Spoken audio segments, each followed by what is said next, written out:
Bonjour à toutes, bonjour à tous. De tout temps, la femme africaine a pris en main sa destinée. La volonté, l'envie et l'énergie sont les trois composantes communes au destin de ces femmes. Elles sont aujourd'hui reconnues et sont devenues des femmes inspirantes qui donnent à toute la diaspora féminine africaine une immense fierté, mais aussi un espoir de réussite pour toutes celles qui doutent ou hésitent encore à se lancer dans l'aventure de leur vie. Bienvenue, vous êtes dans Jigen Talk et aujourd'hui, je reçois Nelly Kombou, consultante dans la banque et entrepreneuse dans les relations amoureuses. Bonjour Nelly. Bonjour Billy. Merci d'être avec nous ma chère Nelly. On va remonter un peu votre parcours. Vous êtes née au Cameroun et vous êtes arrivée en France à quel âge? C'est une grande 27 question. ans à peu près. Oui, au total. Alors, on va reparler de ce que vous avez fait en France. Juste avant, on repart au Cameroun pour voir quelle petite fille vous étiez. Vous étiez assez incroyable parce que quand on vous demandait ce que vous vouliez faire petite, qu'est-ce qui vous tentait? Ce qui me tentait vraiment, c'était d'être avocate. D'être avocate. Pour la justice, pour défendre déjà les autres? Déjà toute petite, j'avais remarqué pas mal de justice, à mon sens, Mhm. et j'avais envie de faire quelque chose pour ça. Mhm. Alors, même si vous aviez choisi de défendre les autres, vous avez fait des études dans une autre voie. Vous passez un BTS informatique, on est toujours au Cameroun, hein, et vous travaillez dans la banque. Pourquoi, une fois que vous étiez établi avec un vrai boulot dans une banque, c'est sérieux, avec vos diplômes, pourquoi avoir choisi la France? Qu'est-ce qui s'est passé? La France, c'était vraiment plus pour les attaches familiales que j'y avais. Mhm. Tout simplement, c'était la suite logique aussi. Oui. C'était important pour vous de quitter au départ le Cameroun? Euh, Important, je dirais pas ça tellement, mais c'est vrai que, vous savez, quand on grandit dans un environnement, on a envie de découvrir autre chose, et pour découvrir autre chose, il faut bouger. Il faut aller dans d'autres pays, s'accaparer, en fait, découvrir d'autres cultures, s'imprégner, apprendre. Et voilà, c'est pour ça que la force des choses a fait que je me retrouve, la suite logique a voulu que je sois en France. Absolument. Alors vous allez reprendre vos études Tout à fait. une fois en France. Oui, oui. On avait déjà le BTS au Cameroun. Cette fois-ci, vous faites un master et une licence. On est toujours dans le domaine de la finance. C'est vraiment quelque chose qui était important pour vous. C'était la finance. Elle va pas tellement de pair au départ avec l'aide qu'on peut donner aux autres. La finance, elle fait des profits. Où vous vous situez entre ce monde de la finance et l'humanité que vous avez? Déjà, je veux déjà préciser une chose, c'est que pourquoi j'ai fait un BTS informatique de gestion, parce qu'en même temps, j'étais passionnée déjà par l'informatique, et c'est pour ça que je me suis orientée vers un BTS informatique de gestion. Et ma première opportunité professionnelle était dans un cabinet de conseil qui développait des solutions logicielles pour des banques. De là est née mon envie, vraiment ma curiosité encore pour le domaine de la banque. Et vous avez très bien dit là tout à l'heure, Billy, la finance aide à beaucoup de choses, mais la finance aussi peut être un moyen aussi pour défendre certains droits. Donc c'est pour ça que j'ai voulu approfondir dans ce côté-là. Très bien. Alors, depuis quelque temps, vous avez créé quelque chose qui est important, qui s'appelle Love Créatrice. Racontez-nous l'idée générale de Love Créatrice et pourquoi vous avez souhaité le créer. Est-ce que ça vient d'une expérience personnelle? Pourquoi vous avez fait, vous êtes orienté sur ces relations amoureuses? Dites-nous. L'œuvre créatrice part déjà d'abord, dans son premier temps, de mon histoire personnelle. Quelque chose que j'ai vécu. Je me suis dit que, au départ, je pensais que j'étais un cas isolé, mais je me suis rendu compte après qu'il y a beaucoup de femmes qui traversaient, qui passaient par ce type d'épreuve que j'ai vécu. Pour la petite histoire en deux lignes, hein, j'en parle régulièrement, par exemple, dans mon livre, par exemple. On reviendra au livre parce que vous en avez déjà écrit en deux. fait, oui. En effet, par exemple, dans les relations amoureuses, on se rend compte que à l'école, j'ai fait un BTS en informatique de gestion, j'ai fait un master en finance. On ne déduit pas à l'amour. Moi, par exemple, à 25 ans ou à 27 ans, j'aurais aimé qu'on m'apprenne certaines choses dans les relations amoureuses, certaines erreurs à éviter que j'ai commises. Et donc aujourd'hui, avec le recul que j'ai, j'aimerais que mes cadettes, ou celles qui le veulent bien, ne passent pas par ça. Parce qu'on apprend tous les jours, mais je souhaite... L'idéal pour moi, c'est d'apprendre de la manière la moins difficile. Moi, j'ai appris par mes épreuves et j'aimerais transmettre ça. Alors, vous n'apprenez pas aux femmes à aimer, vous leur apprenez à éviter certains pièges et surtout à se reconstruire. Ça veut dire que à se reconstruire dans une relation sentimentale, ça veut dire que vous êtes là au chevet, j'ai envie de dire, des femmes blessées. On est d'accord. Vous n'êtes pas une agence matrimoniale. Non, non, pas Voilà, non mais c'est important, hein. Non, pas du tout. Je ne suis pas une agence matrimoniale, mais j'apprends beaucoup plus aux femmes à être responsables dans leurs relations amoureuses. Mhm. Vous dites que tout ça a pris aussi un peu plus d'importance avec le Covid. On s'est aperçu que Oui. d'avoir été enfermé 2 fois, surtout la première fois, hein, ça a été très très long, on a vu les couples exploser. Ça veut dire quoi? Qu'on n'était pas prêt à vivre ensemble, qu'on a découvert chez l'autre des choses qu'on ne soupçonnait pas. Vous savez, en relation amoureuse, le choix du partenaire, c'est quelque chose, au départ, j'accompagne justement les femmes là-dessus. Quand on ne prend pas le temps de se connaître d'abord, de choisir le partenaire idéal pour soi, parce que je dis le partenaire idéal, il n'existe pas. Mais le partenaire idéal pour vous, il existe. Pour qu'il existe pour vous, il faut que vous connaissiez, vous savez avec qui. Déjà, vous ayez une vision vraiment claire de la relation amoureuse que vous voulez construire et qui sera le plus compatible pour vous. Pour cela, après cela, bon, le travail sur soi, par exemple, ça passe peut-être des échecs que vous avez vécu avant. Il faut vraiment se remettre totalement de ça, en fait, pour pouvoir être un cœur ouvert, un cœur disponible et vraiment construire la relation de couple que vous souhaitez. Donc, Nelly, vous avez l'impression que la femme africaine, de par sa culture, est plus touchée dans sa relation amoureuse. Elle écoute, elle est peut-être plus soumise parce que il y a des générations qui ont élevé les femmes comme ça, que les Européennes ou les Asiatiques ou d'autres continents. je pars d'un constat dans mon environnement proche et que j'ai vu autour de nous. Nous, généralement, les cultures africaines, dans un couple, quand il y a eu des erreurs de casting, par exemple, on a cette habitude d'imposer ou de préconiser à la femme de supporter dans le couple. Or, il arrive un moment qu'il y a des choses, des situations qui ne sont pas supportables, des situations auxquelles, si malgré tous les efforts, je dis souvent un couple, c'est 2 personnes, il faut que les 2 personnes soient d'accord pour que le couple fonctionne. Si une personne fait le nécessaire et que l'autre n'a pas ce même engagement pour que le couple fonctionne, il y a une qui va subir et elle peut subir jusqu'à ce que ce soit fatal. Donc alors, on éduque nos femmes souvent à supporter tout, même l'insupportable. Pourtant, et il y en a qui se disent que non, une femme doit être soumise. En fait, il y a certains hommes, hein, je ne mélange pas tous les hommes dans le même panier. Il y a certains hommes pour qui ils pensent qu'être soumis, c'est vraiment accepter tout, c'est être esclavage, juste esclave autant pour moi. C'est vraiment accepter tout. Être soumis sans respect. La plupart du temps, certaines femmes, elles ne font pas la distinction entre soumission et respect ou bien-être dans le couple, en fait. Donc vraiment, c'est tout un travail aussi et j'incite aussi, j'attire l'attention sur cette petite subtilité-là, ce comportement adéquat qu'il faut avoir dans le couple. En fait. Ouais.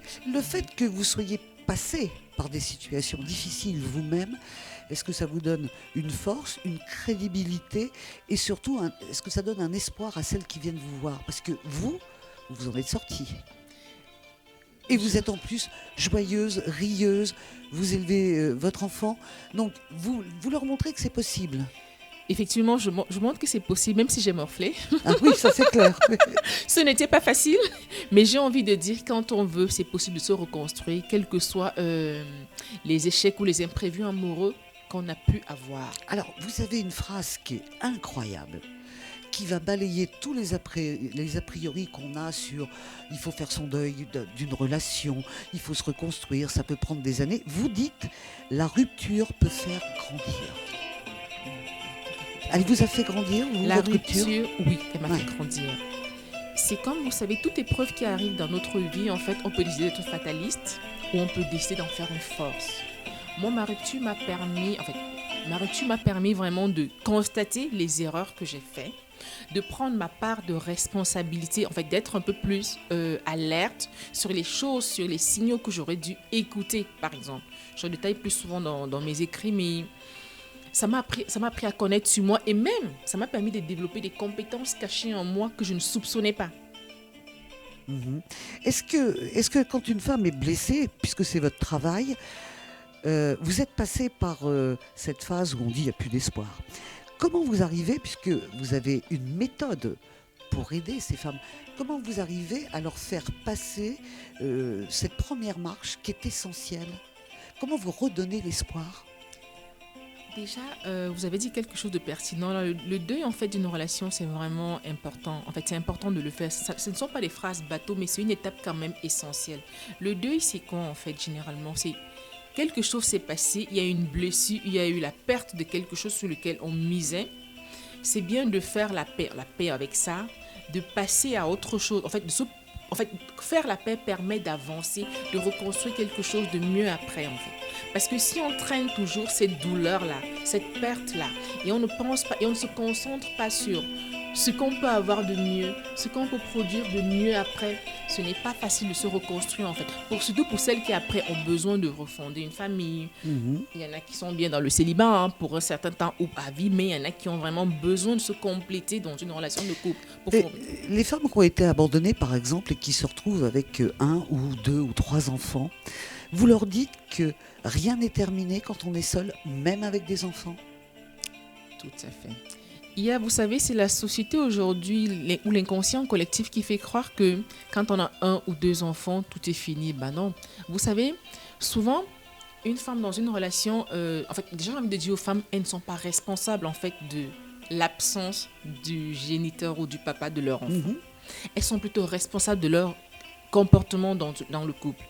Hein? Alors, s'il se trouve qu'elles ont fait confiance à une personne qui a une erreur de casting dans leur vie sentimentale et qu'après, il s'en va, qu'elle fasse la paix avec elle-même, qu'elle regarde leur part de responsabilité, qu'elle décèle les erreurs qu'elles ont commises. Et si après, elles ont besoin de fonder un foyer, une famille recomposée ou autre, qu'elles prennent le temps, bien sûr, pour elles, pour leurs enfants. Et après, elles peuvent toujours choisir le mari ou le conjoint idéal pour elles après. Bien sûr, en préservant leur relation avec leurs enfants. Parce que souvent, il y a certaines femmes qui commettent l'erreur, c'est des mamans célibataires, qui commettent l'erreur d'accueillir peut-être le premier venu au détriment de leur enfant. Mais une femme, c'est un paquet. En fait, c'est tout un paquet, qu'elle soit célibataire ou pas. Ouais. Elle doit, voilà. Nelly, est-ce qu'on peut dire que les femmes africaines sont féministes dans l'âme, mais qu'elles n'ont pas, peut-être culturellement encore aujourd'hui, les moyens de l'être dans la vie de tous les jours? Le féminisme, je pense qu'il y a plusieurs définitions du féminisme. Ça dépend de ce qu'on entend par féministe. La liberté de la femme, l'autonomie de la femme, et c'est ce que vous leur donnez finalement. Oui, je pense que chacun de nous, en nous, qu'on soit homme ou femme, on a une part de féminisme à notre façon. Donc, je pense que beaucoup de femmes, peut-être, elles l'ont généralement, mais à des versions vraiment différentes ou à des degrés vraiment différents. Donc, chacune de nous est féministe. Je sais que, étant petite, par exemple, je remarquais, par exemple, j'ai eu l'occasion de voir plusieurs foyers, d'observer plusieurs foyers comportements dans les relations amoureuses. Bon, le bon sens n'est peut-être pas inné pour chacun, mais j'observais des comportements normaux dans certains couples et des comportements moins normaux. Et déjà, ça me révoltait. Donc, peut-être c'est cet aspect du féminisme qui était déjà en moi, mais plus vraiment pour qu'il y ait des relations plus saines, amoureuses dans le couple, en fait. Bien sûr.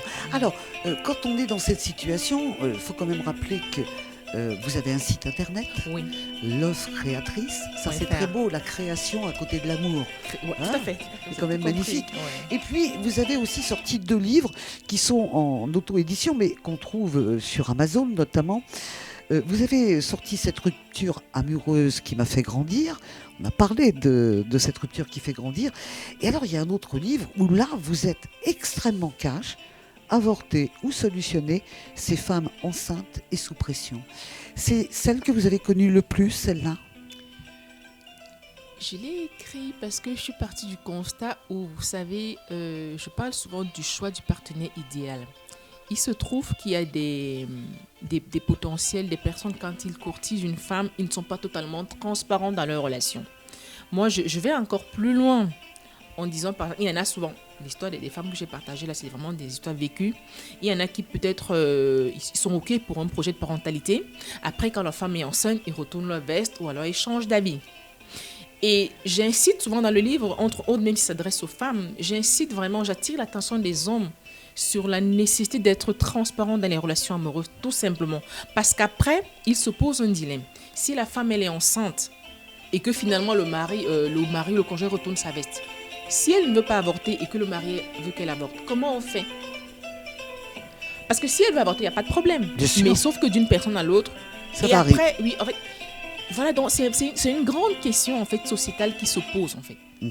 Moi, j'en ai encore 3 à vous poser et elles sont obligatoires à chaque fois que je rencontre une femme africaine qui est là pour montrer un peu l'exemple et pour aider les autres. Moi, je voudrais savoir comment vous voyez l'avenir de la femme africaine, Nelly? Je le vois plutôt très Je suis très optimiste sur l'avenir de la femme africaine. Ouais, c'est vrai. Parce qu'aujourd'hui, le Covid nous a laissé le temps. L'avancée des nouvelles technologies, la puissance des réseaux sociaux. Hein. Les réseaux sociaux, il n'y a pas que il y a du bon aussi dans les réseaux sociaux.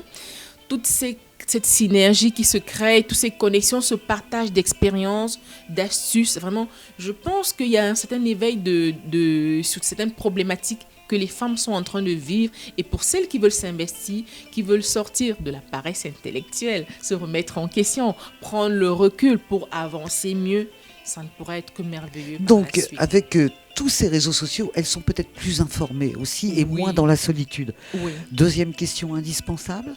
Que représente pour vous, Nelly, la diaspora africaine ? La diaspora africaine, pour moi, elle représente vraiment un socle, un espoir, un bonus vraiment pour les autres. Dans la mesure où, on ne va pas se le cacher, économiquement, certaines diasporas africaines sont plus libres financièrement. Même si, attention, sur le continent africain, il y en a qui sont aussi bien libres. Mais ce n'est pas tous. Mais quand même, la diaspora africaine a cette opportunité que tout le monde n'a pas toujours. Et elle peut être une force, une inspiration ou un moyen de se développer économiquement, mentalement et autres encore plus. Très bien. On va terminer avec cette question, même si vous êtes loin d'être âgé.